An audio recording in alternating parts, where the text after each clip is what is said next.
I decided that I needed to increase the issue.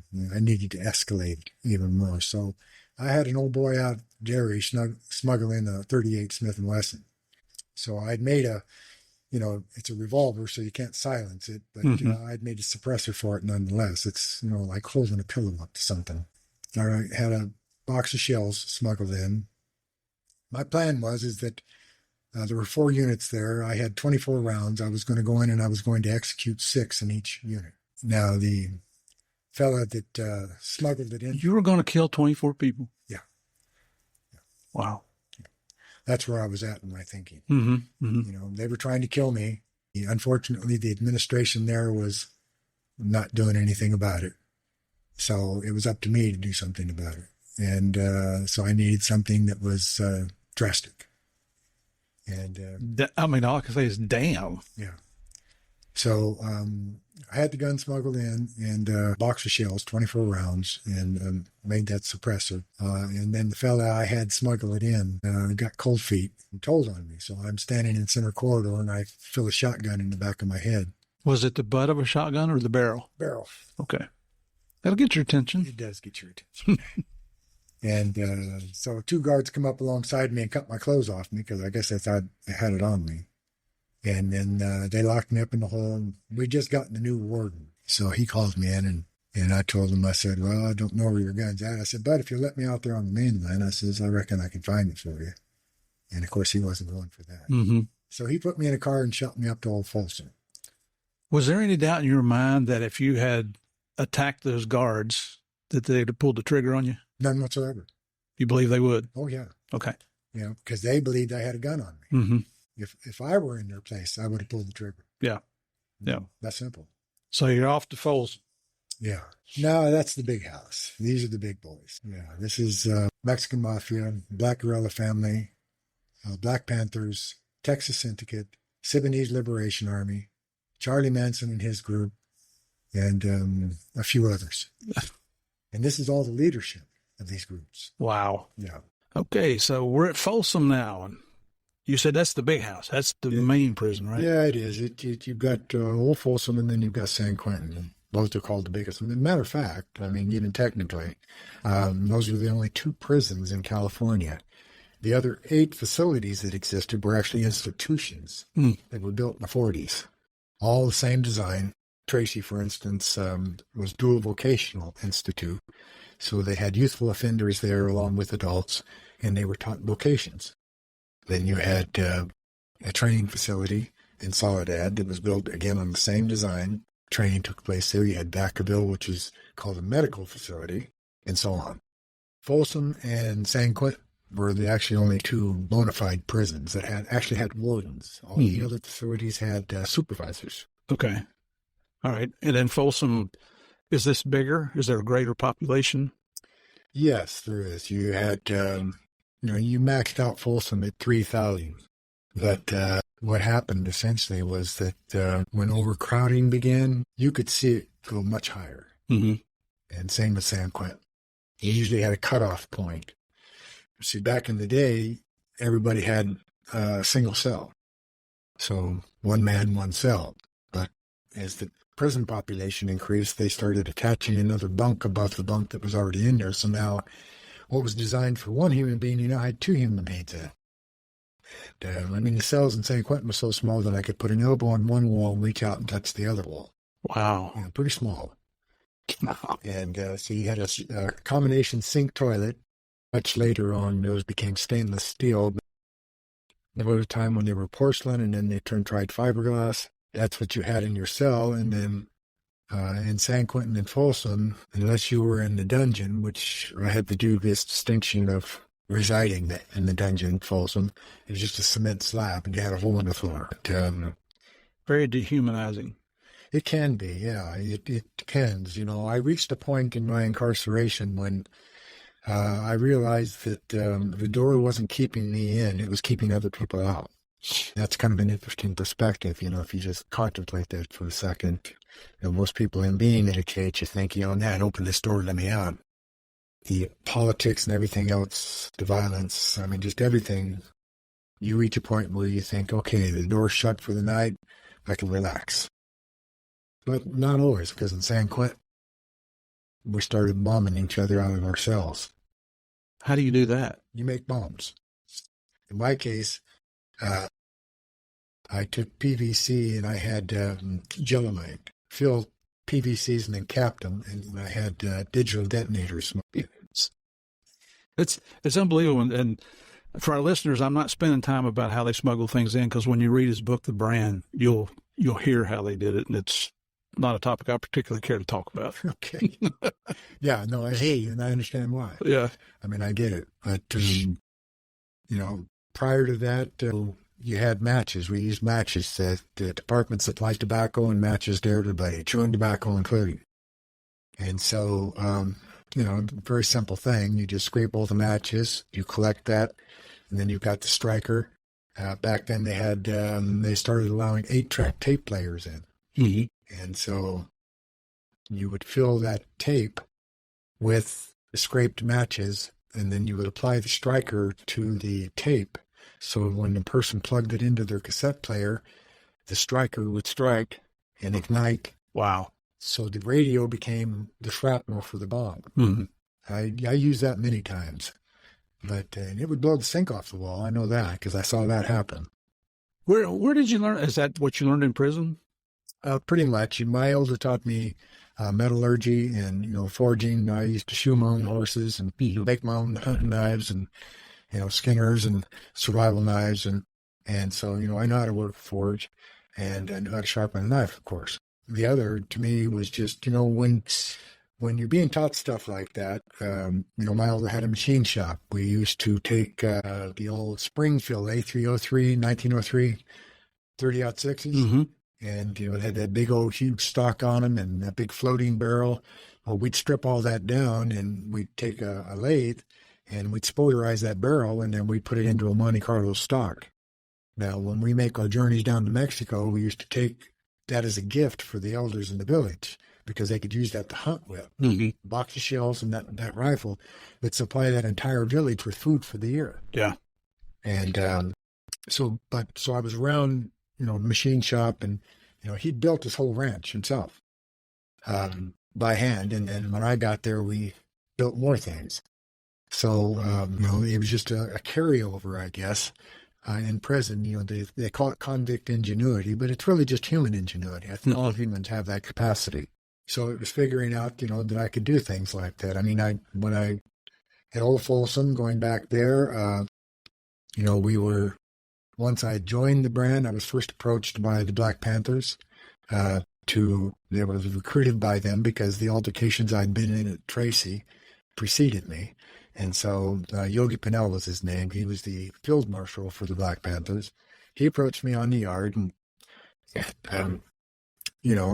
he saw me, I think, as a resource, somebody that could handle himself. And so he attempted to recruit me into the Black Panthers. I declined. Had nothing to do with your skin color. No.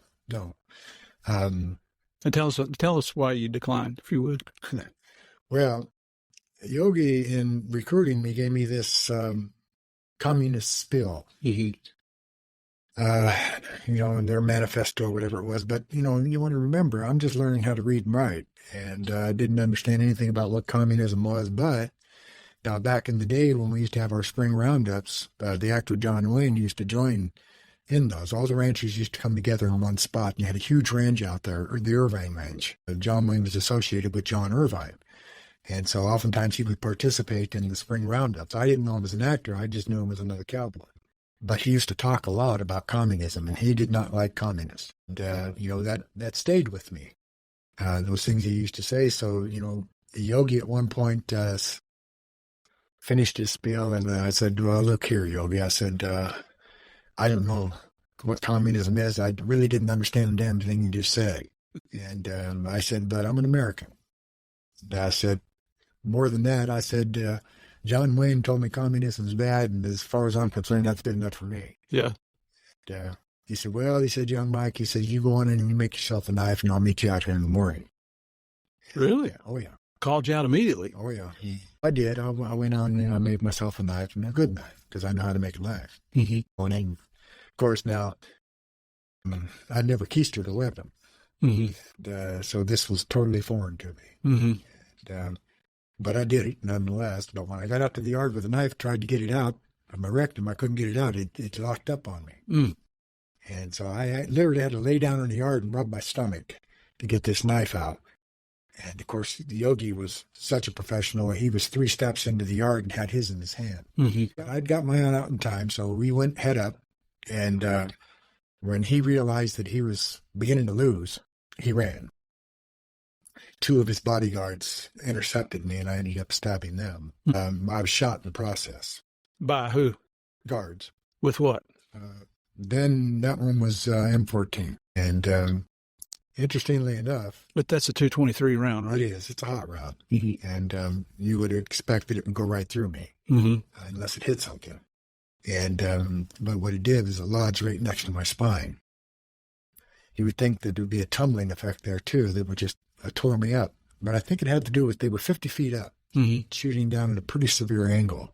And I think that had a lot to do with it. But point is, I mean, it knocked me down. When the guard's going to shoot at you, do they give you a verbal warning? Got signs all over the place and it says no warnings. Wow. And they don't give warnings. And they just shoot you. What was the impact?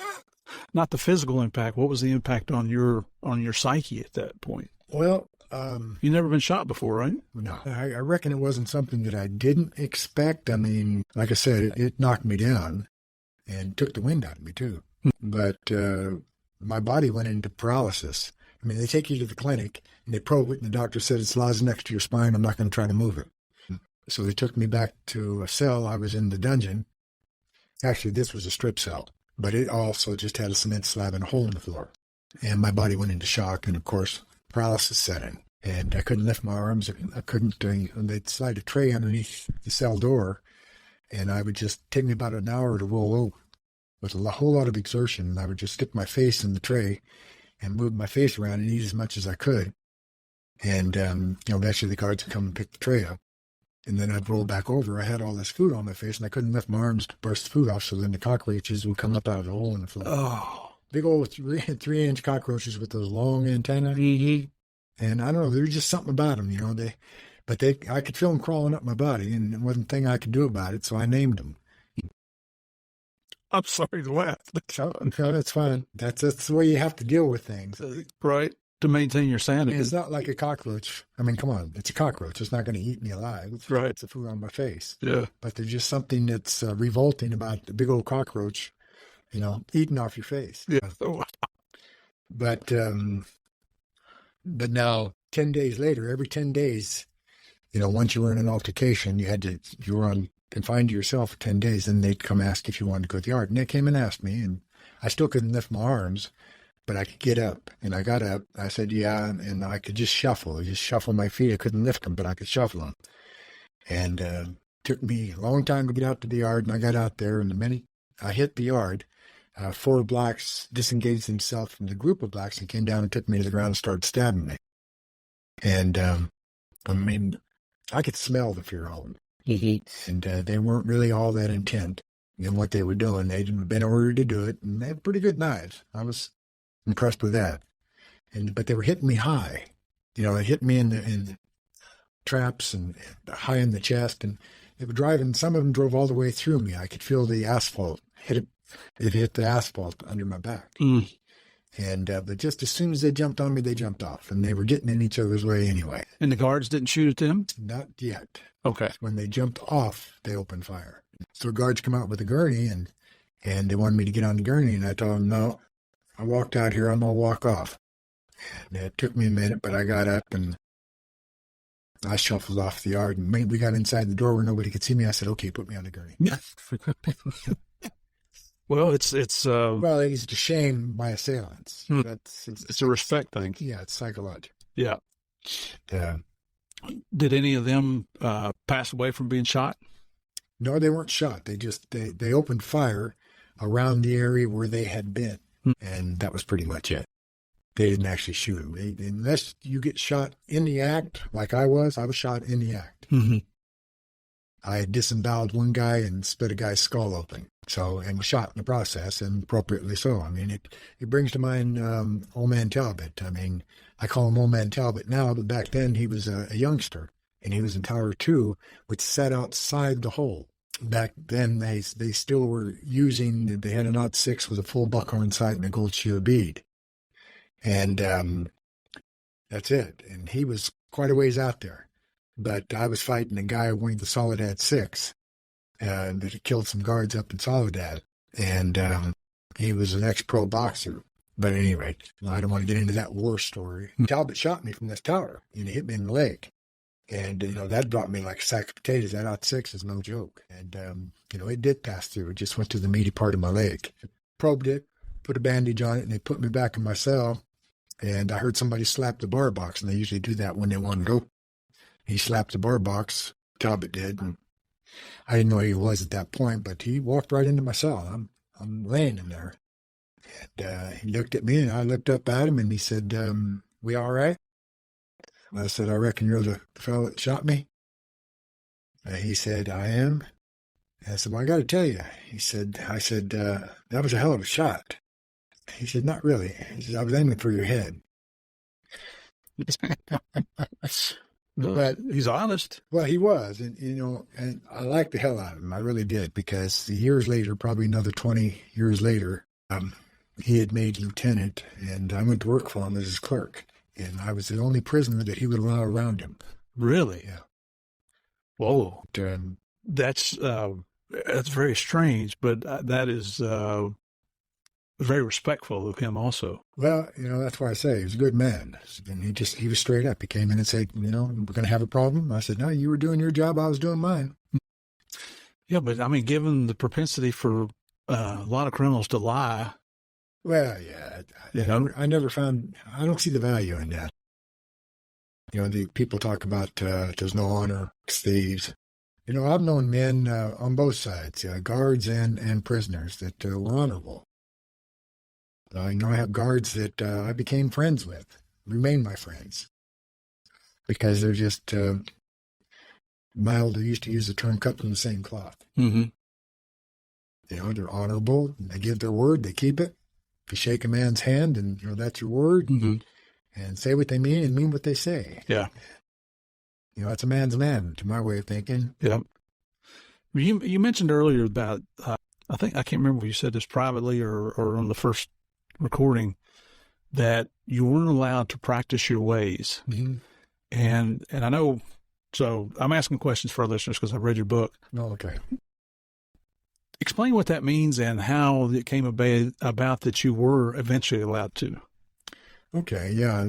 To practice your ways is your way of life. Now, some people refer to that as a religion, but it's native spirituality. It depends on where you go, what nation you're dealing with, what their creation stories are, what their rituals are, their ceremonies. You have certain common things that pretty much run through all nations, as natives. But, my ways, I was taught in the ways of my elder, who was Nez Perce, and, of course, Anishinaabe. So, being taught by him my ways, that's ceremony, that's ritual, including sweat lodge ceremony, pipe ceremony, dances, songs, and then the implements that you use. A rattle is not called a musical instrument, for instance. It's an extension of who you are. It represents the first sound heard in the universe, so we use that to call spirit and make a tobacco offering accordingly. A drum is the heartbeat of the mother, heartbeat of the universe, heartbeat of the people. And so when you play the drum, that's what you're doing, is you're playing the heartbeat of the mother or the universe or the people in that context. So it too is an extension of you. So that's part of your ways. So when I went to prison, you weren't allowed to do that. You weren't allowed to dance, you weren't allowed to sing, you weren't allowed to speak your language, and I spoke my language. So in 1978, they passed the American Indian Religious Freedom Act. Now, my Aunt Lucy Thompson wrote a book called To the American Indian back in 1916. And it was very influential in the turnaround. So in 1978, they passed the American Indian Religious Freedom Act, and that meant that now, behind the iron gates, we were allowed to sing and pray openly and practice our ways. And that included dancing and having sweat lodges. Not many of the men in there had been raised in traditional ways, so they didn't know how to build a sweat lodge. I did. But also Archie Lame Deer who was a consultant to the court in Bear Ridge versus Taylor, which is the federal case in Lompoc, which brought this about. The court gave him permission to go into the prisons and start gathering natives and start building sweat lodges and start holding ceremonies. And so we were actually able to perform sweat lodges. Can you imagine in the middle of a prison, you got this big fire going to heat the rock people? You know, you've got these willows that you put into the ground and you built this spirit lodge, and now you've covered it. You're going in a lodge out of sight of staff. Now, unfortunately, some people abuse that. Of course they did. Through the use of drugs, homosexual activity, and otherwise. That's a desecration. It's an absolute desecration. But anyway, that's another story.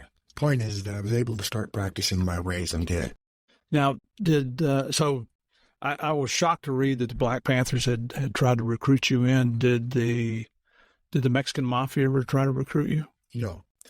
Although that would not have been unheard of. I think had the Aryan Brotherhood not recruited me, that would have been the next step. After I declined Yogi's offer, then T.D. Bingham, who was one of the more influential members of the Aryan Brotherhood, approached me, and, you know, it was kind of the same thing. He ran this spiel by me, and you know, about what they were about. And, you know, it had nothing to do with Nazis. Term was never used. I mean, he's Jewish. He is Jewish. He's still... Really? Yeah, he's Jewish. He got a big Star of David up on his arm. That's surprising. Yeah, well, it is to a lot of people, because they unfortunately believe that the Aryan Brotherhood back then was white supremacist, and it wasn't. There were a bunch of Irish guys that got together. That's where the Shamrock comes from. You know, General Jack Mahone and a few others, Kenny Wilkes and Stan Rush and some fellow that got together. They were Irish, and they used the Shamrock as their symbol, and it was about protecting the whites because they were the minority. You know, it evolved from that into those fellows that were members living large, and they were, you know, former members of gangs anyway. Diamond, Bluetooth Gang, the Bluebirds and the Diamond Tooth Gang. And, you know, Shorty Schreckendos comes to mind. You know, he was Bluebird. How you identified him was he had two bluebirds tattooed on his chest. He came in 1958. Brand didn't start until the 60s, mid-60s. But there was nothing racist about Shorty. Well, you mentioned the word brand. Now, what does that mean? Well, it's a term that was given to the brand. I mean, it's people say, oh, they got that from Louis L'Amour, and then that's partly true. The author? Yeah. You know, riding for the brand. You know, and I knew this personally because I lived it. I not only rode for my elders' brand, but I had ridden for other brands. We used to come together in Carbon Canyon at the end of the season for a round. That's how rodeo started. Once you did all your bringing the cattle in and dehorning and everything else, well, then all the cowboys come together and they had a rodeo, and they competed against each other. We used to do that up at Carbon Canyon. So I rode for different brands also, including my elders. When you rode for the brand, then you were loyal to that brand, and you saw that back in Old West days, that if a fella hired on with an outfit, and then he rode for that brand. So that's where that comes from, the brand. Got it. The Shamrock, of course, is the brand. So, sir, during this time in the prison, were there such thing as skinheads? No, you had Nazis. You had neo-Nazis, but I think I beat the hell out of more neo-Nazis than I ever did any other race. Couldn't stand it. They'd talk out the side of the neck. You know, then when they get everything riled up, the riot would start. They were nowhere to be found. Oh, yeah. They're out there stirring the pot for everybody. Right. But at any rate, so, no, you didn't say you didn't have racial issues back then. You did. That's why you had the existence of the Black Guerrilla family. But, you know, they didn't call them a racist group. And I don't know that they were a racist group. You see, their agenda was socialism, communism, just like the Black Panthers was. You know, they were looking to bring their people up the same way the natives were. When I eventually did join the brand after I denied TD, didn't know I wasn't supposed to do that. I didn't know that it was supposed to be a privilege for me to even be asked. There were 4 natives that approached me, and they said, look, brother, we know you're no Resdar. This isn't about these crackers. This is about controlling our resources and living better than we've ever lived in our lives. And they were right. They did, you know. That in itself is pathetic, that our indigenous population, the original Americans, and I had a conversation with somebody yesterday also that's getting involved, John Norris, and he's doing things to try to help some of some of the tribes up in Montana, up along the Canadian border. And you see movies. We talked about, is it Wind River with Jeremy Reiner? He's working on the reservation, and I think I've never been on an Indian reservation other than like in the Smoky Mountains, and I don't know if that's realistic or that's the tourist representation. But what you see is just extreme poverty, Yes. extreme alcoholism, extreme drug abuse, abuse of women. I know for a fact about all the women disappearing on the Indian reservations, and the way the laws are written, regular law enforcement can't go in without special stipulations. It just makes no freaking sense. Not that we're trying to impose our rule of law on those people, but when it comes down to protecting a human life, it seems like that should take precedence. I'm in complete agreement with you. I mean, growing up on a reservation, tar paper shacks, dirt floors. They were given a box of foodstuffs once a month, and it was mostly lard and flour and cornmeal, occasionally a can of meat. But they make fry bread. That's the staple, fry bread. So I had to make my way, and even on the reservation. I mean, I was a res dog. You just imagine a skinny old dog with its ribs showing, scouting the entire area it's in for food. Well, that's what I did. I would go from tar paper shack to tar paper shack for fry bread. But I mean, even in that, when you're growing up in an environment like that, you don't really know that you're impoverished. That's all you know. Yeah, because I would go to one and I'd say, Mother, might be Mother Jane. I'd say, Mother Jane, I'm hungry. And so she'd say, well, let me make you some fry bread. And she'd look at me for a minute and she'd say, were you at Mother Mary's this morning? And I say, yes, Mother Jane. She said, did she make you fry bread? I say, yes, Mother Jane. Was her fry bread better than my fry bread? Oh, no, Mother Jane. So you see, it's not all humor amongst indigenous peoples has always been very, very important. I think primarily because of their suffering. When things were so terrible and they were starving, when they were being given rotten meat, they had to sustain themselves. They always had their humor, and you see that in many of their ceremonies. That humor comes forward as that prevailing characteristic that kept the people united and together and whole. Yeah. So, but yeah, I hear what you're saying. So these 4 brothers came to me and they said, look, we know you're an old res dog and we live better in here. So they started breaking it down for me. And of course, it immediately occurred to me that I like that. That resonated with me. This idea that I control my environment instead of it controlling me. Yeah, I like that. So I said, all right, I'm in. But, what I saw is that all that money that was coming in, and it was thousands and thousands of dollars. Into the brand. Yeah. Was going into their arms. They were all dope fiends. And the money's coming in from where? The other prisoners. See, you have your resources. When I talk about resources, I'm talking about commodities, that's stores, that the other prisoners can buy from. And, back then, like I said, you get a 50-pound package. So you're paying for that out there, but you're having that sent into that individual, then you're turning that over, by way of generating more revenue. Drugs, narcotics, your stills at Folsom, for instance, you get single still and double still. And of course that increases the alcohol content. Back then it was Raisin Jack, which get pretty potent. Yeah. Prostitution, which is huge. And so, you're generating the smallest size community of 3,000. That's a small city. The FBI estimated that in 1978, I took $3.5 million out of Folsom alone. And I don't disagree with that. I don't think that's far off. And, so explain that. You took $3.5 million? Yeah. How's that? Through the sale of narcotics, prostitution, loan sharking, and so on. Went to the organization? Yes. Yeah, that was my idea. Once I joined, TD and I sat down and I said, look, this has enormous potential. All it needs is an infrastructure. Let's give it an infrastructure and let's shape this. Actually, what I told them is let's shape this along the lines of the Italian mob, because they're an organized crime and they got it going on. So we live in a controlled environment. We're in the mix. Let's use it to our benefit. So that's what it's about. And, Mexican Mafia was already doing that. As were other groups. But I think they were probably the dominant gang that had a business structure, Mm-hmm. where they, had a principle and interest and how it applied to each other and their membership and their families. But the Italian mob, even more so. So, I wanted to give it that type of infrastructure. Ultimately, what that came to was that the brand had a national vote. So all the brand members in state prisons and federal prisons voted in a three-man council. I was elected to that three-man council initially. It's mind-boggling to hear.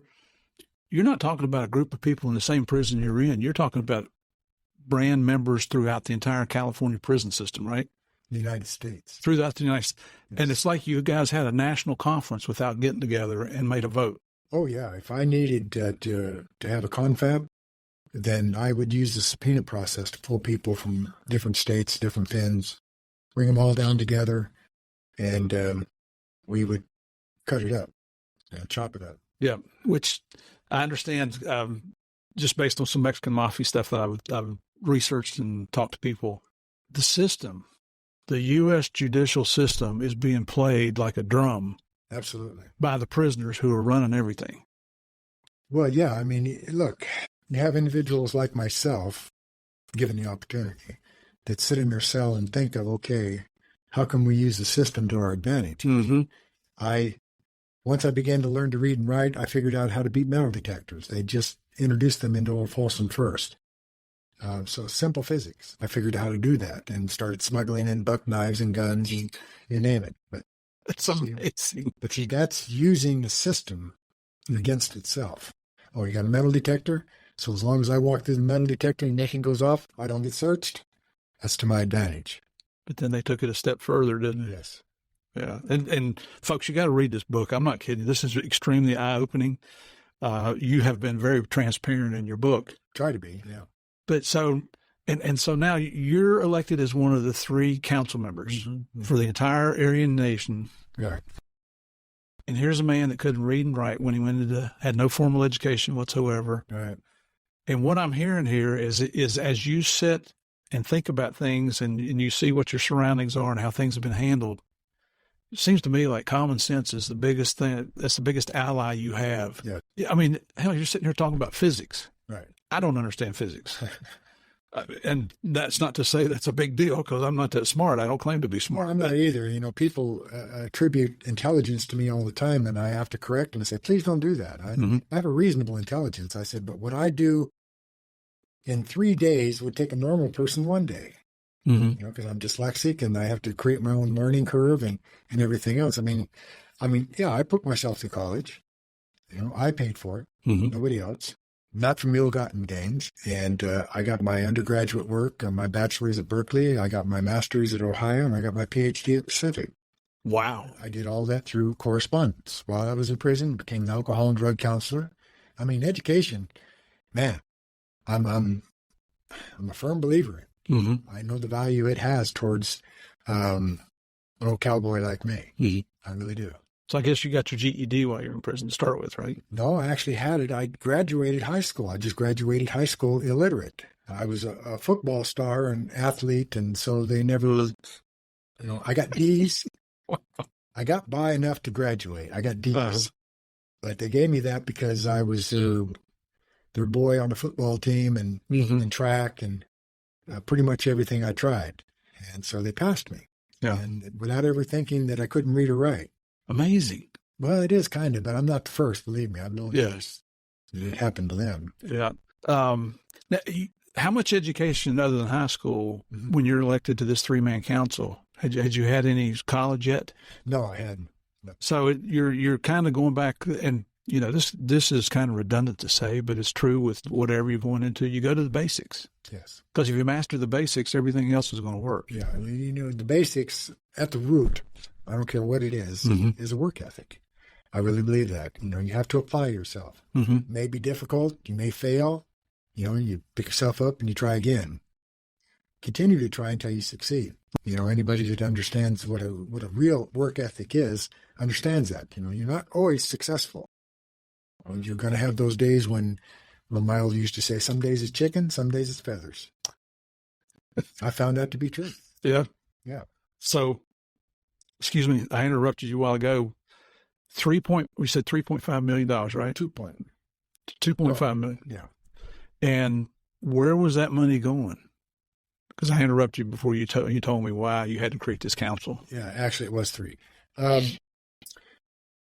The idea was to send it to the streets and create legitimate businesses. And then when individuals paroled from prison, they would have a job. You take care of your families. Same way the Italian mob did. Mm-hmm. They had a community. So you create a community, male and female, when they parole from prison. Get a legitimate job. Now, it isn't to say that legitimacy was not a front for illicit activities, because it was. Mm-hmm. You see, but all that got short-stopped.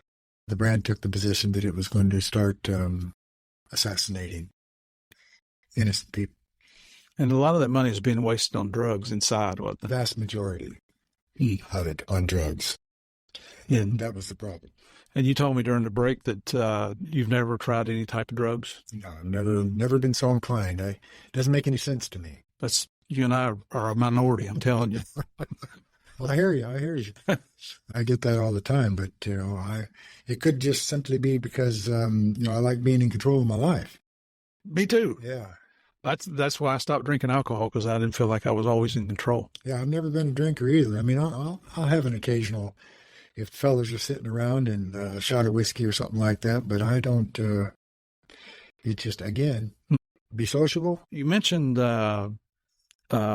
assassination. Now, what's all that about? What precipitated that? Well, that you had. I reckon I need to back up here a bit. Okay.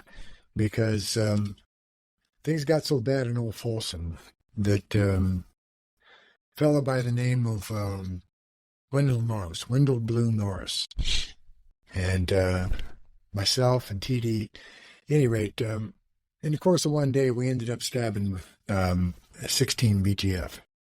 Wow. Yeah, and that was on the whole yard, in the yard. And, it was a bloodbath, because I had smuggled in buck knives. Mm-hmm. They had bones that had been sharpened and hardened with floor wax. It just wasn't a match. And I mean that literally. It was a bloodbath. They had to bring a fire truck out in the yard to wash the blood away. Wow. Yeah.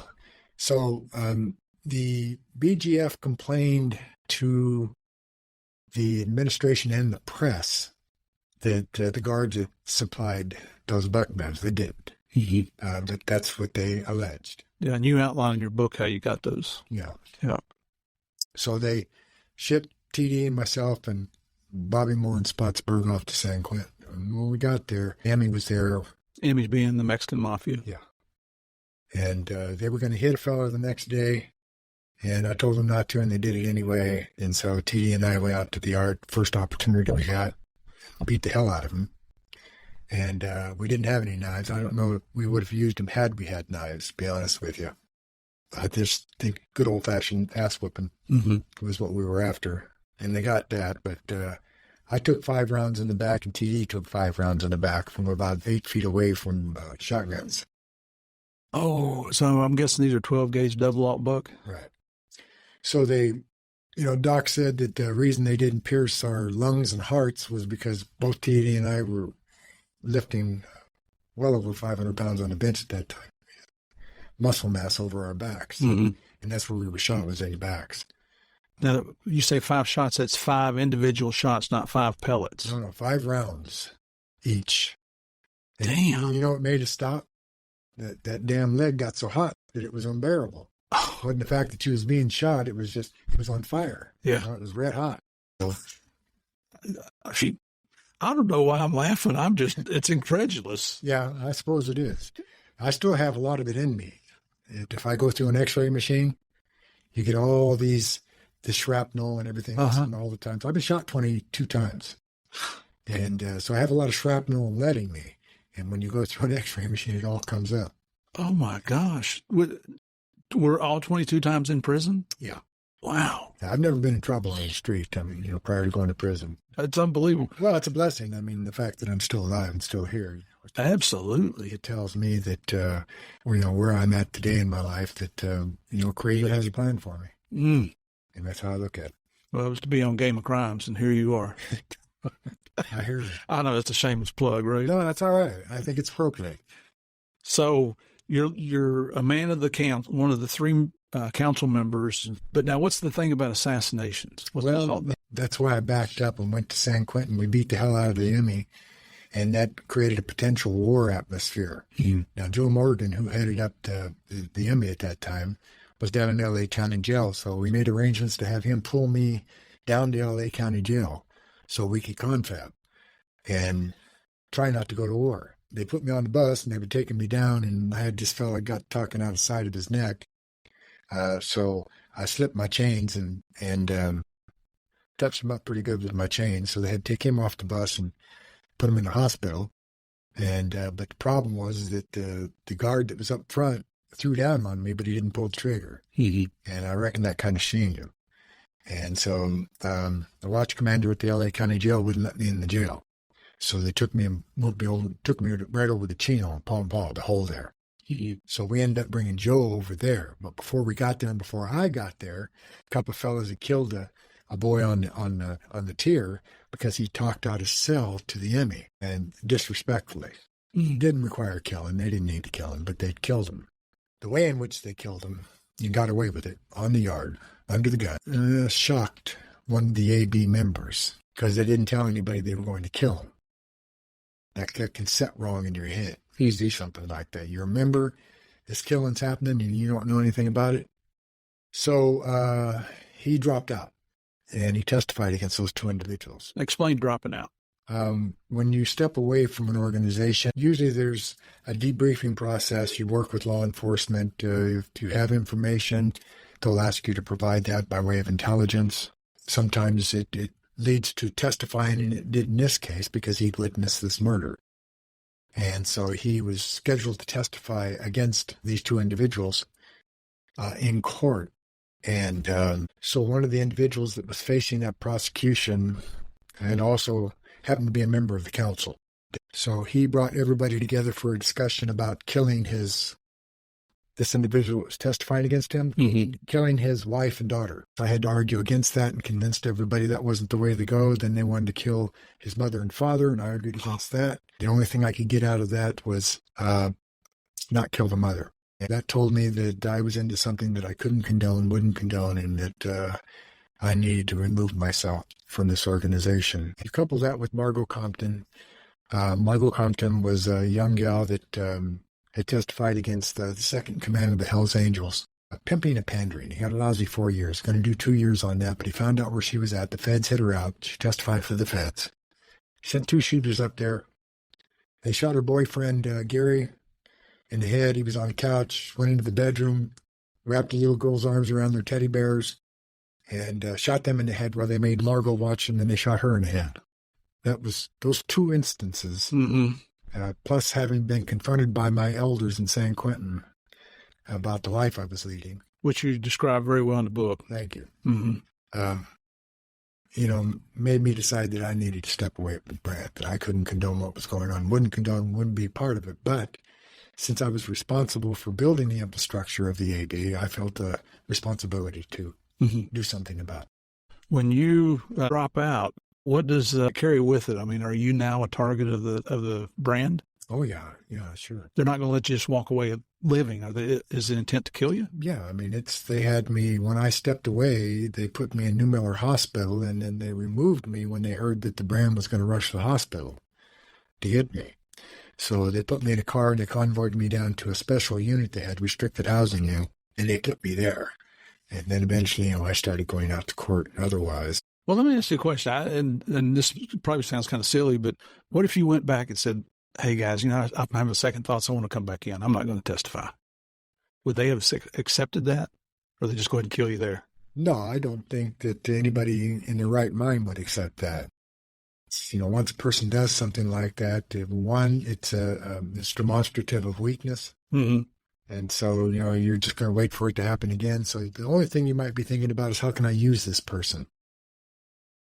In what way can I manipulate a circumstance or a situation where I can use this person because now he's expendable. Expendability is a big issue amongst prisoners. You got people who become cadres or front men for the organizations. They do their dirty work, so to speak, but they do so because they're expendable. Well, when you joined, I've heard of something called a death oath. Yeah, I've heard about that too. That may be the case nowadays. Certainly wasn't back then. Okay. TD was, if he was anything, he was an Odinist. Thor, Freya. Marvel. Right, exactly.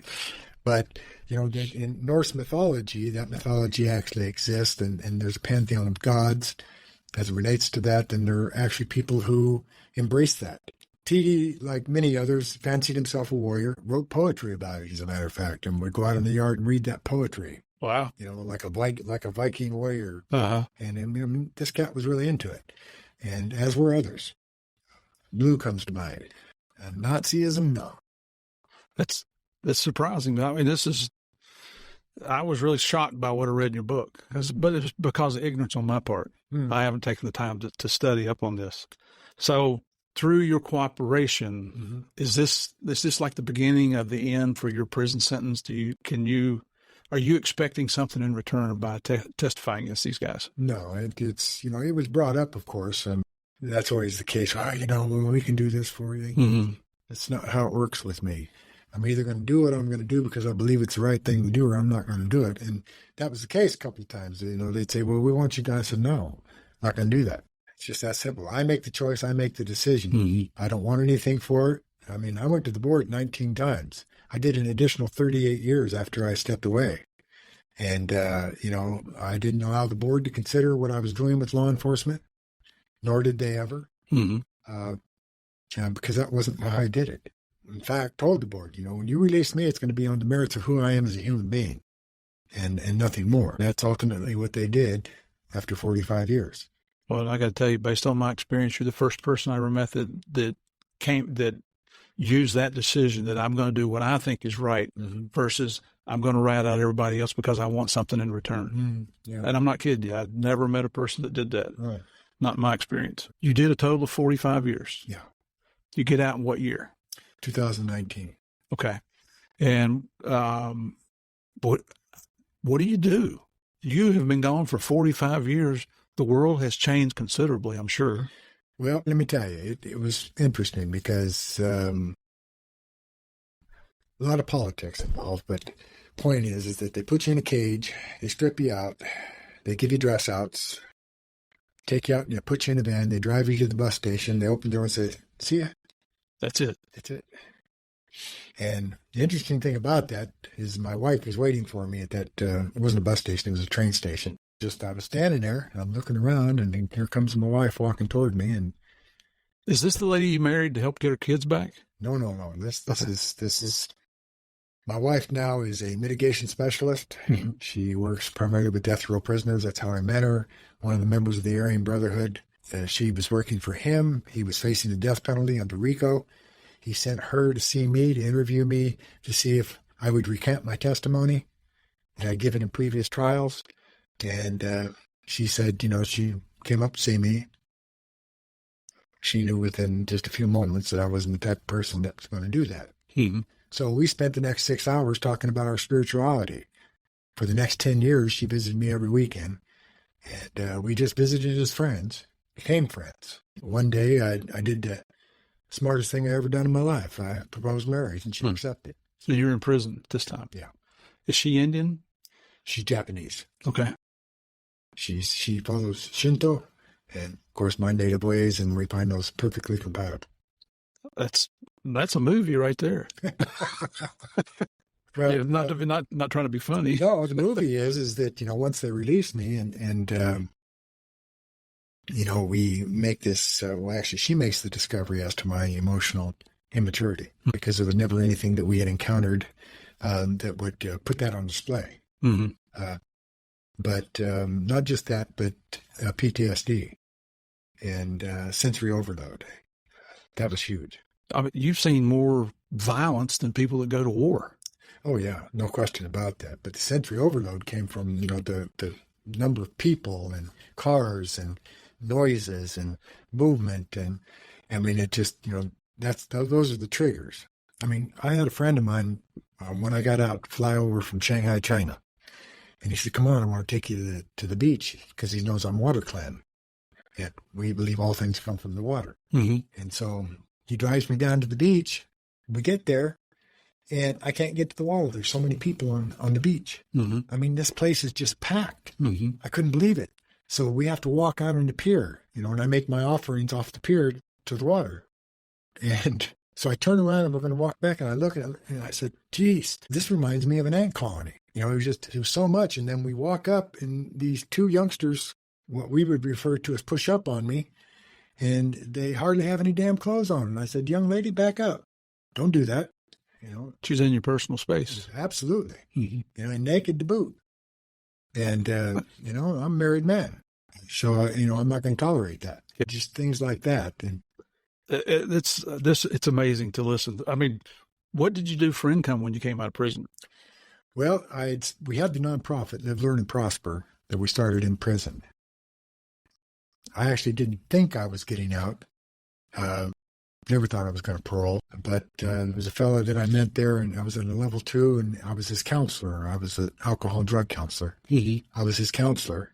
And so I learned a lot about him. He claimed to be a former captain with the fire department, and a number of things that I thought, okay, he grew up on the largest ranch in California, and privately held ranch, 78,000-acre ranch in Northern California. I had a small ranch up in Tehachapi, and I wanted it converted into transitional housing for prisoners coming out of prison. I wanted him to build a fire station, and I wanted him to, hook up with CDCR for, training. And when these fellas come out, then they had a place to live, and they had a job. And you're talking CDCR, the rehabilitation part. Yeah. Yeah. That was just one aspect. But bottom line is I started another corporation. I started another nonprofit. I'm still in prison. My wife invested $100,000 in it. And as it turned out, this guy conned me. Oh. People go, how can you be conned? You're that guy. Well, believe me, I'm a human being. Mm-hmm. I can be conned, was conned. Mm-hmm. So had to deal with that. Meanwhile, did you ever think about killing him? No, never occurred to me. That's just not my nature. Okay. It isn't to say that I wasn't upset with him. Mm-hmm. It isn't to say that he doesn't deserve an old-fashioned ass whooping. Mm-hmm. Not for what he did to me, what he did to my wife. Mm-hmm. He defrauded her. Yeah. And, I'm suing him. I'm taking all the proper channels. That's what citizens do. Meanwhile, I've traveled up and down the state. I train probation officers, safety and security relative to a controlled environment. And I have the experience for that. That brings in revenues. My wife still works. Are you speaking to any law enforcement conferences? I did. I just spoke at the Campbell conference. I haven't been invited, I should say, to synagogues and churches, and I do that. I go in and I speak to folks that want to be educated about gangs. I'm a huge advocate of those steps which I believe need to be taken towards domestic terrorism. I see it. I've been contacted by The Hague in the Netherlands, policymakers there, to consult them relative to The Hague, their unit, and primarily the jihadists. So I do a lot of consultation work, but I don't charge for it. There's a part of me that believes and that I have a responsibility to give back. And giving back that's why I have a nonprofit, is to educate, to give people the real deal about gangs and the mindset. I deal a lot with at-risk youth, these kids that don't have role models, that don't have mentors. So we try to provide that. It's a lot of good work with a lot of good people. I find that when you surround yourself with good people, life is good. Like-minded people. Yes. You said you didn't think you would ever be paroled. Right. What happened? What was the surprise, or were you surprised when it happened? Well, I was. Oh, absolutely. Yeah, I'd been to the board 18 times, and each time they wanted me to admit to the crime, and I wouldn't do it. On principle. Mm-hmm. And so the 19th time, this old boy, Randy Grounds, he used to be a warden. I knew him well, since he was a CO. I just told him, I said, look, nothing's changed here. Nothing's going to change. You know me. I'm not going to just tell you what you want to hear so you'll release me. And I told him the story. I said, there was a time for my wife's sake, and all that she endured and sacrificed. I told her, I said, sweetheart, I said, I got board coming up. And if you want me to go in there and tell them what they want to hear, they'll probably release me. I says, do you want me to do that? She said, if you do, you won't come live with me. That's kind of woman she is. Mm-hmm. And I deeply love her for that and respect that. Mm-hmm. So on that 19th time, Randy Grounds was there, and so we had a conversation, old school conversation, and he got it. He said, Mike, sent me out of the room and called me back in, and I walked back in, and he extended his hand and shook my hand, and he said, you're a very humble man. He said, if you will embrace that humility every morning when you get up, he said, you'll be fine. He said, I'm letting you go. Yeah, it was up to Governor Newsom to make that decision, and he didn't oppose it. Now, I got a lot of political feedback on that. There are people who believe I should have never been released. Mm-hmm. One, being a former leader of the Aryan Brotherhood, and two, not admitting to my crime. Our judicial system is, and I support this. There are times I have a hard time with it, but our policy is you paid your debt to society, and now you're a part of society again. Your case, I actually don't have a problem with. It's the it's the same thing that drove you out of the brand, and the fact that they weren't going to attack innocent people, especially children. Yeah. And those kind of people, I don't think should ever be out on the street. They don't belong in my world. Well, we're in agreement. And so I'm glad you understand that. To this day, I believe, mano y mano, man on man. Mm-hmm. You want a shot, bring it. I'm an old man, but I'll give it my best. You got a stick over it. I see it. Yeah, I do. And the thing is that, that's what men do. See, I'm old school. Mm-hmm. That. You don't hurt women. You don't hurt children. You don't hurt elders. Right. You just don't. That's uncalled for. Yeah. And it's completely unnecessary. Yes. Okay. Wow. I can't believe we've been sitting here talking this long. I can't thank you enough for being open and honest. I've been trained to watch people for signs of deception. You may know how to defeat that because you learned about physics and X-ray machines and all that stuff. And and you may have just played me, but everything I've seen, and you see, I've been watching you eye to eye here. I haven't seen any signs of deception whatsoever. Thank you. So I'm sorry for your situation. I'm sorry that you had to do 45 years in custody. Glad to have you out here today. And he's, for our listeners here, you got to understand, he's sitting in a building with about 1,000 police officers right now. And, but he's out here with some people that we also respect. So we're going to take a break here, and then I'm going to bring in somebody else that you've heard from before. We're going to have just a little bit more of a discussion here. So, Mike, if you'll stick with me, and for all our listeners, stand by for the debrief. Hey, everybody, I got a surprise for you. We just finished up the interview with Mike Thompson, and as we're sitting here talking, lo and behold, a previous guest from Game of Crimes with Murph in the Morning comes in, none other than Ramon Mendoza, who you know as Mundo. If you remember, Mundo has been on 2 episodes here. We had him on episode 103 back in June of 23.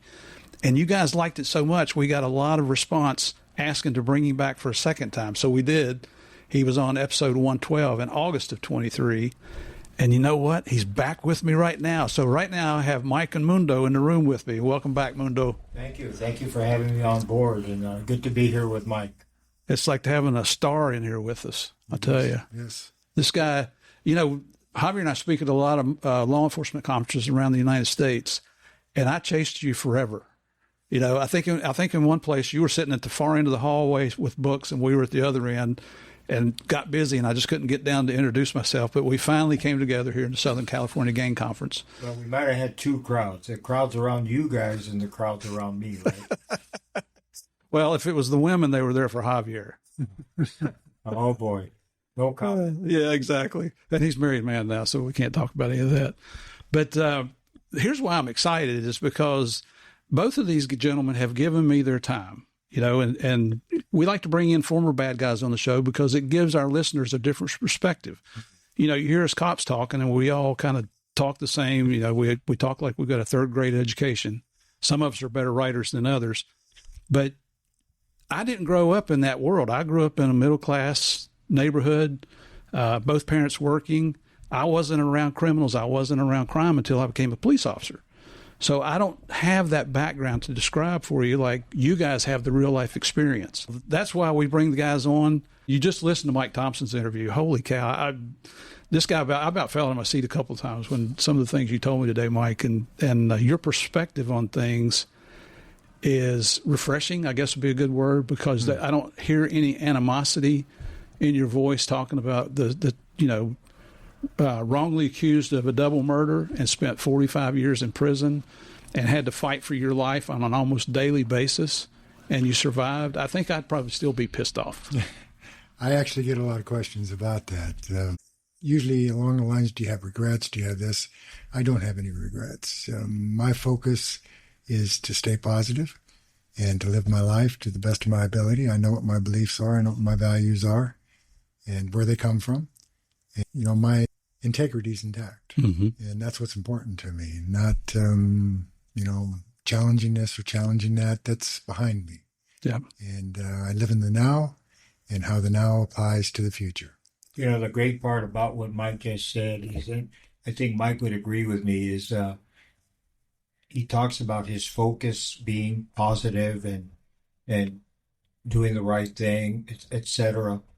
When we were in that world, in the prison world, in the prison gang world, our focus was exactly the opposite. Yes. Mm-hmm. Our focus was to perform evil. Our focus was on to do things that were not positive. And it's crazy and amazing. I like to talk about people looking at life through a prism. Mm-hmm. When you're a gang member, you're looking at life through the prism of a gang member. And when you're a redeemed person, when you turn your back on that life, you're looking at life differently. So I know exactly what Mike's talking about. And he's only been out a few years, and I can tell by his demeanor, his voice, just everything about him that he is happy with where he's at right now in life. The things that you guys are talking about, those are called leadership principles. Those are things that we could all strive to achieve. Certain people set standards in life and the rest of us strive to get to those standards. I don't use that word refreshing very much because it's kind of a joke in our house with my wife. Mm.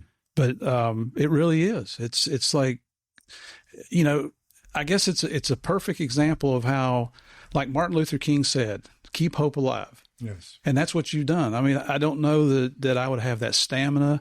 I'm pretty sure I wouldn't have the same mindset as you have now. So it really is refreshing to have you here on the show and hear that. Thank you. I mean, really what we're talking about is what I refer to as the opportunity bias.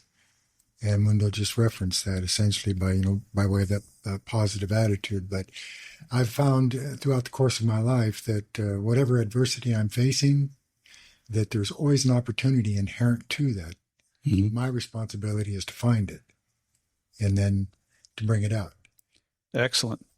So, first of all, it's special that I got both of these gentlemen in here with me at the same time. And you guys know, we rarely do in-person interviews on Game of Crimes. It's usually done virtually.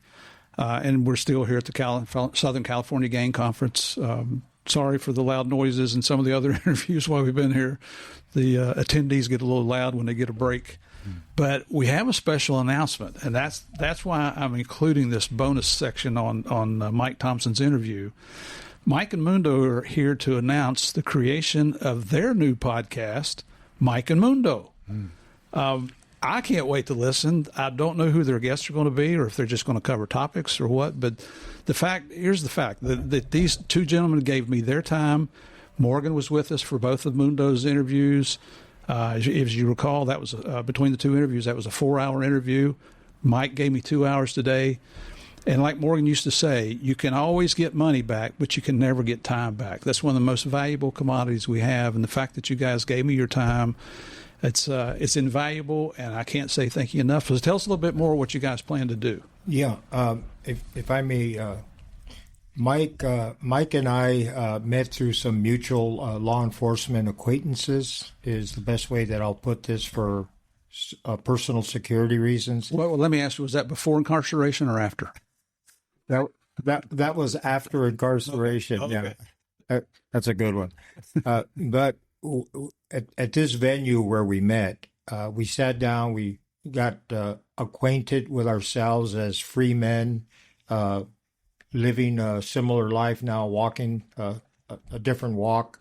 And we talked, we spoke with a tech guy whose name I won't mention at this time, but we had a technical guy there who's good with equipment, with technical equipment, and we agreed, or we mentioned the idea of doing a podcast together. I'm pretty sure it was the tech guy's idea. We thought about it, we talked about it, and I like the name Mike and Mundo. My tech guy said, well, should it be Mundo and Mike? I said, dude, it could be Mork and Mindy, and I don't care. You know, I said, but Mike and Mundo has a better ring to it, I think. Like Mike and Mike, the sports guys, right? So Mike and I agreed that instead of telling people how many people I killed back in the day, you know, even my enemies refer to me as a beast, you know, when I hear them talking. Okay, that doesn't flatter me. And Mike, same thing. Instead of him talking about how many people he killed or beat up, our podcast is not to focus on that. Our podcast, I think our mission statement is, we agreed that number one, it would be to enlighten. Enlightenment includes general public, school teachers, people that working with youth at risk. I know that's not a kosher thing to say these days, but youth at risk is what I'm saying. Also to educate and train law enforcement so that they understand what makes a gang member, the reasons. We weren't born that way. So something happened in the lives of Mike Thompson and Mundo, Mendoza, that created the monsters that we became temporarily before we turned our back on that life. So that was the first component, enlightenment. The second component is deterrence, deterring young people primarily from entering that life, and also deterring people who are in the gang life from continuing in that life. Because many of them, as Mike can attest along with me, many of them are going to end up dead. Drug overdoses, execution, whatever. Their lives are heading nowhere. Inevitably, you know, living in that gang life, something like that's going to happen. Then the final component is one of redemption, telling the redemption story, letting people know that it's okay. You're not betraying your gang when you pull away from that life. If anything, they betray you. And if you want to take it a step further, we betrayed our family and our loved ones by choosing that lifestyle. We betrayed ourselves by choosing that lifestyle. So, you know, so witnessing, talking about our spiritual experiences, and I think that's all positive. That's all important in the redemption story. So I think, Mike, you want to weigh in on this? I think sure. It came about, I think, really organically, you know, in the course of that conversation, and I understand why. You know, we have a body of experience between the two of us that exceeds 100 years. That's just as it relates to incarceration. We're both much older than that, but the point is that it's tapping into that body of experience and giving it purpose. You know, as opposed to it just being filed away somewhere, but taking the experiences themselves through that enlightenment process, through that educative process, particularly as it relates to at-risk youth. I think we're both very passionate about that. If there's an opportunity on our part to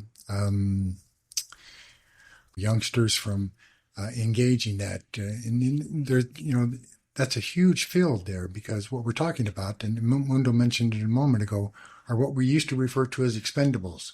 Those individuals that are expendable, that you pull in for a specific purpose, you use them, and then you throw them away. And that's what's happening to a lot of kids today, and that's what we'd like to see stop.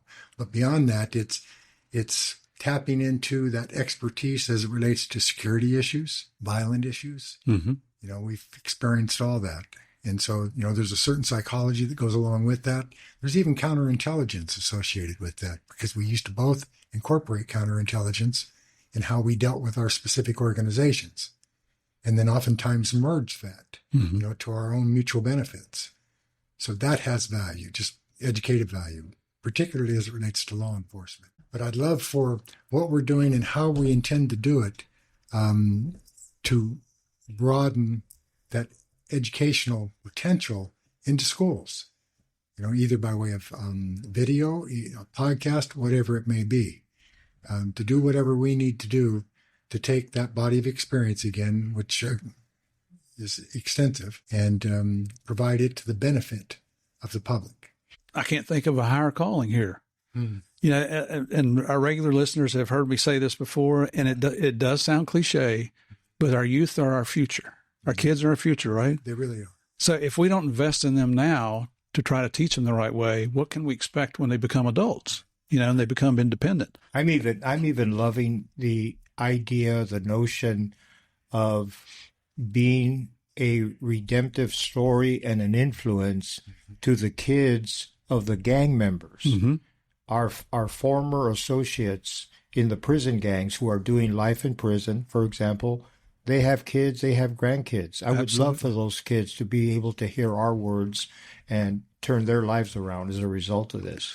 Yeah, that has epigenetic value, that idea that the environment's impact upon these youngsters, so that where they have this pattern, generational pattern of gang involvement, the presumption is that that pattern cannot be broken. It can, through that educative characteristic. And that's just simply a matter of doing it. It doesn't take, my oldie used to say, boy, don't put a lot of ha-ha on it.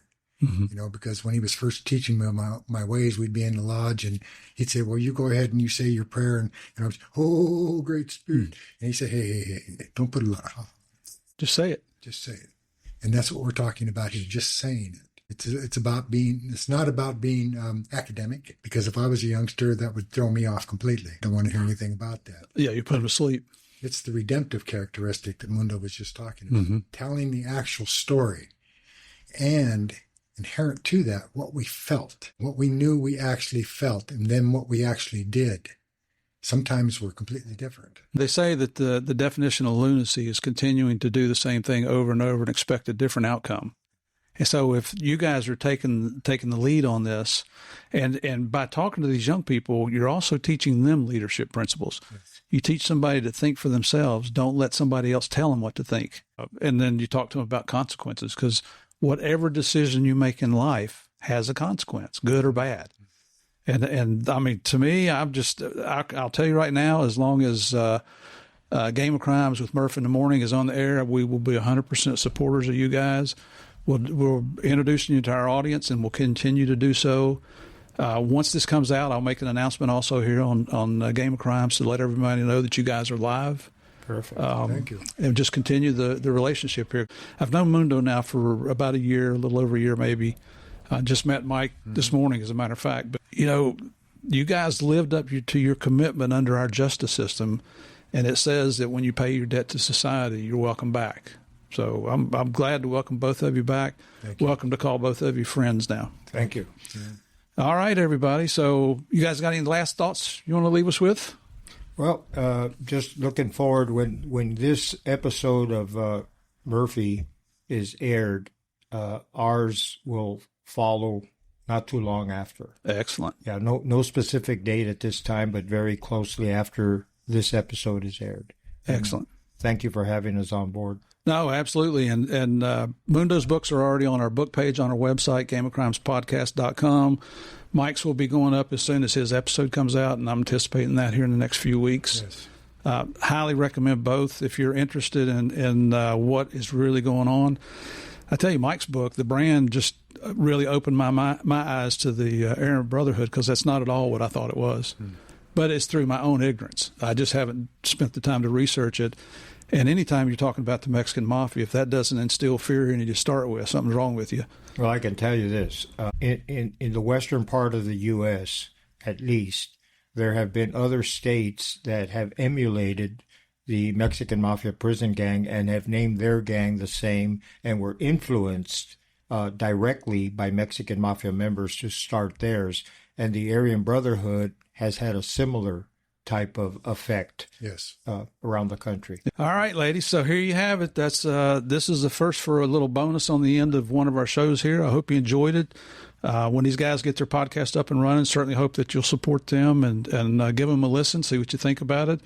They actually have a pro that's going to handle their editing, so it won't be any of the mistakes that Murph makes here trying to figure out how to edit this shit. But, I mean, it's really important content is what I meant to say.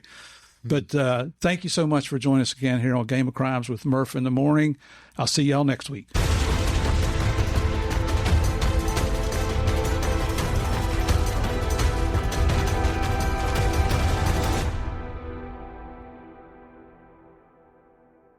Well, there you have it.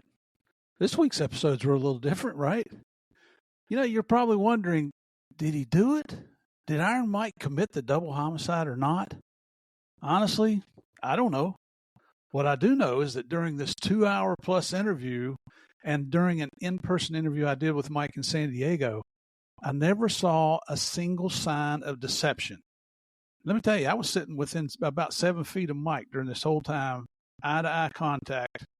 He didn't shy away from any of our questions that we asked him. In fact, before the interview, I even asked Mike, I said, are there any topics that you prefer we not talk about? His answer to me, my life is an open book. We can talk about anything, Murph. Although he did call me Perry there for a while, but that ended up being very, very funny. So we had a discussion about that afterwards. So you heard the same things I heard from Mike. He grew up in horrible circumstances. No one to love him. No one to offer him guidance, no one to teach him right from wrong. That is, well, until he met Walks on Top. Now, there's something a little different, right? A man who saw something in a young boy and decided to give him a shot. But even then, you know, Mike's life wasn't a cakewalk. He still had to earn his keep, you know, so to speak. He said he loved it. He finally had someone in his life who showed him some interest, who taught him values and integrity, who set the example of how to be a man, at least in his own eyes, and who helped create a person in Mike that became independent, self-sufficient, confident. That's pretty admirable. And during this training time, Walks on Top taught Mike how to fight and survive. You know, we talked about martial arts. And when done correctly, I took martial arts at a young age and then later in life as a city police officer. When it's done correctly and for the right reason, those skills give a person self-confidence, and it teaches you a lot of discipline. Unfortunately for Mike, according to his story, he got caught up in a bad situation and ended up convicted of a double homicide. Was he naive? Was he inexperienced? Too trusting of others in our judicial system? Well, based on what we just heard, yes, he was. You got to remember, he graduated from high school with a diploma, but he was not able to read or write. He was a star football player, so they got him through. And he really hadn't had a ton of experience in the bigger world. I'm not saying that his lifestyle was wrong. We heard how much he loved the outdoors and hard work. Now, there's nothing wrong with that. But when it came time for his accountability within the justice system, he simply wasn't prepared. And because of that, he spent the next 45 years of his life inside the California prison system. Man, we heard all about the regular violent encounters he faced, didn't we? What he endured almost on a daily basis. While Mike was sharing his stories with us, there were several times when I thought, well, did you handle that particular incident correctly? Did you really have to push things as far as you did? Was it necessary to continue fighting others, you know, sometimes to the point of death, or to the point that the prison guards shot him repeatedly? Remember now, I read his book before the interview. To me, you know, this is just Murph's opinion, it seems he could have done things differently. But, there's always a but, here's the difference. I was never in a prison environment as an inmate. I've been inside of prisons and they suck. Every one of them sucks. I've heard lots of stories about how dangerous it is inside of our prisons, and I believe them all. I really do. But I've never gone through what Mike did. So for me to sit here and criticize Mike for the way he handled other situations while in prison, for me, that's just way out of line. Who's to say what we would do, what lengths we'd go to if we were in his shoes? It's that old saying, you know, walk a mile in another man's shoes. Now, initially, when I saw the title of Mike's book, The Brand, Aryan Brotherhood, I wasn't happy about that. I seriously considered not inviting Mike on Game of Crimes. I know very little about the Aryan Brotherhood, but what little I've heard about, it was never good. The Game of Crimes platform, and this is my commitment to you, will never be used to spread or support hatred, racism, or bigotry. And I don't care what you think about me, that's the way it is.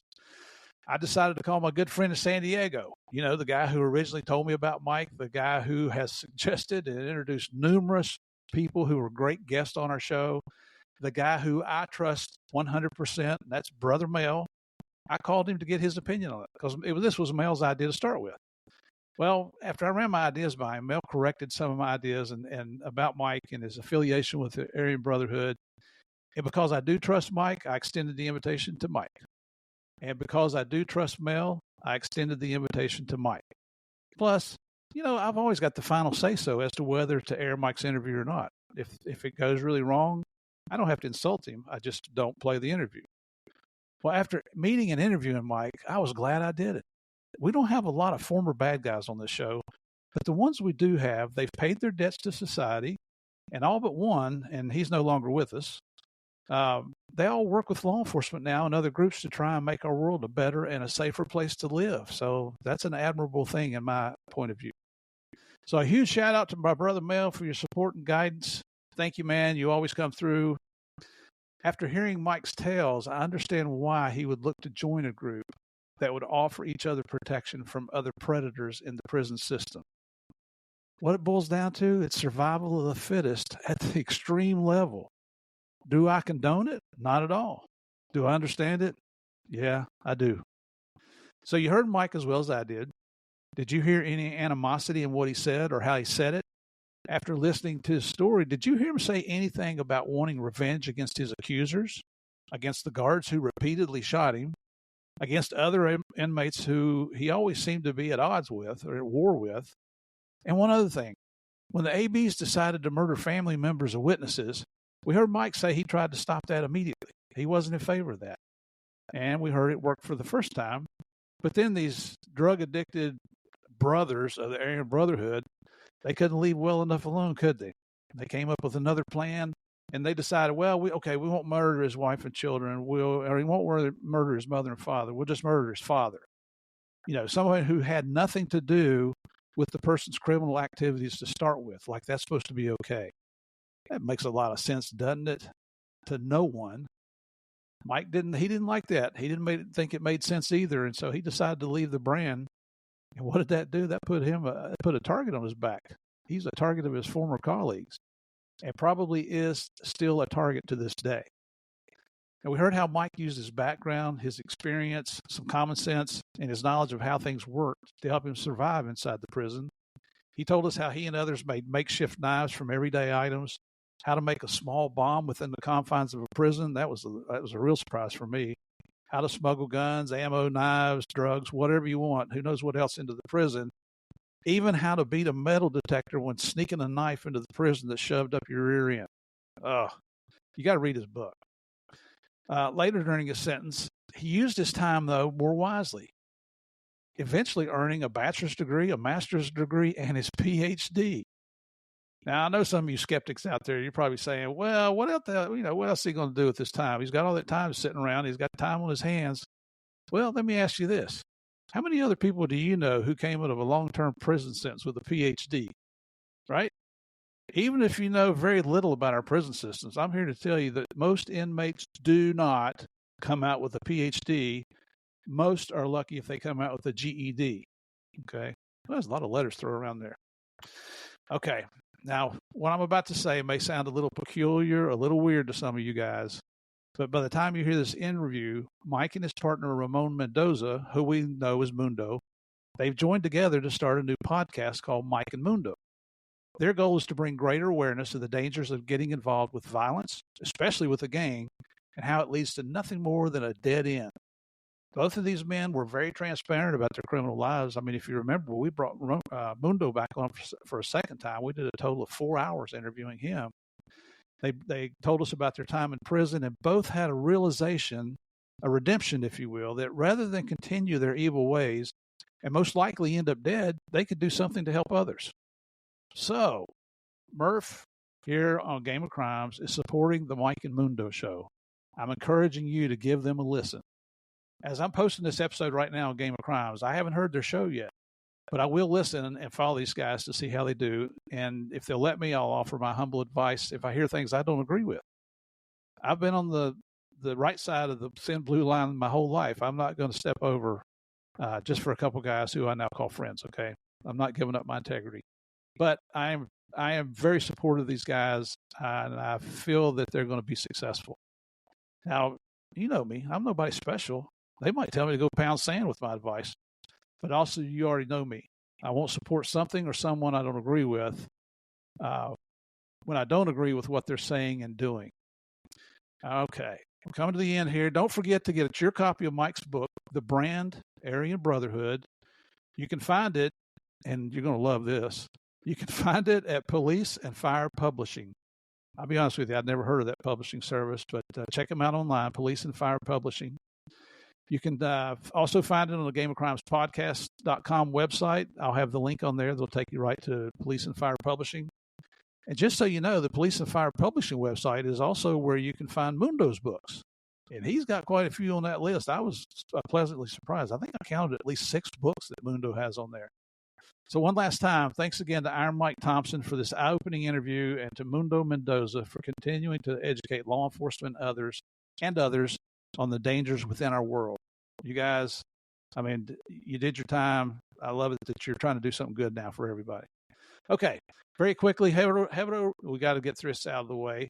Head over to Apple or Spotify and hit those 5 stars for me. The small act helps support the Game of Crimes, and it's only going to take you a minute to do that, okay? Send your comments in on Apple, Spotify, or to our email address, which is gameofcrimespodcast@gmail.com. Our website, again, is gameofcrimespodcast.com. That's where you'll find all our episodes, our book list, our merchandise, and there's a link for Patreon. Again, that's gameofcrimespodcast.com. On social media, on Facebook and Instagram, go to Game of Crimes Podcast. And on X, formerly known as Twitter, type in just simply Game of Crimes. Also on Facebook, go to Game of Crimes Fans, run by our favorite Mafia queen, Sandy Salvato. She rules with an iron fist, but she wears a velvet glove. That's a great place to go and have a little fun. And for more content, go to patreon.com/Game of Crimes and sign up. I have several monthly episodes there, ranging from answering your questions to presenting you with a real crime to see if you can solve it. And there's several other things on there. So again, that's patreon.com/Game of Crimes. If you will, please tell your friends about Game of Crimes. You, our listeners, are the best advertising and marketing platform in the podcast world, and that's the honest to God truth. Your efforts, they're a hell of a lot more effective than mine, so I appreciate you helping me to spread the word about the best weekly true crime podcast available. And as always, thank you guys, and I sincerely mean that. Thank you once again for continuing to support the Game of Crimes. Remember, we can have differences of opinions and different ideas, but that doesn't mean we can't continue to be friends. Thanks for joining me to play the biggest, the baddest, the most dangerous game of all, the Game of Crimes. See y'all next week.